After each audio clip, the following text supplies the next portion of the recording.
सूरज भागे जाती आए नदियों के पानी ले छुआ ऐसे बताओ क्या हुआ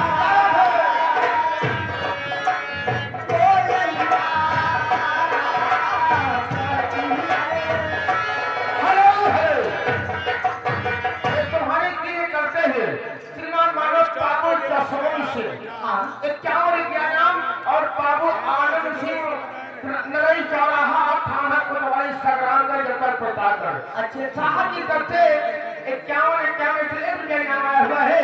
हम और हमारी पार्टी का अनुसार का हाथ स्वागत करते हैं। लैला ने कहा जो मजनू से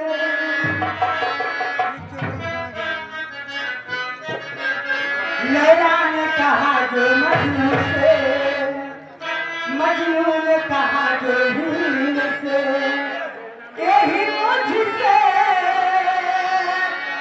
यही मुझसे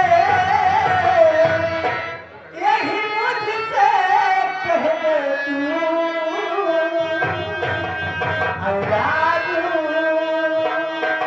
I love you I love you I love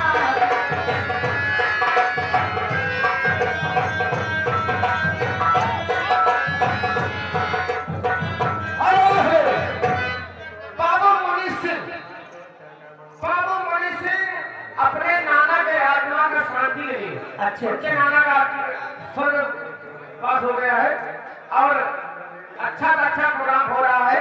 हाँ एक आज निपन उद्घाटन के नाना के रही इकट्ठा हो गया। अच्छे ये उनकी तरफ से 51 के नाम है आपका शांति लिए। हाँ भैया जी नमस्कार धन्यवाद आपका समाप्त की जाएंगे। लेकिन ये सर देखा हो अब हम जा घरे हमारा टाइम तनको नहीं रहेगा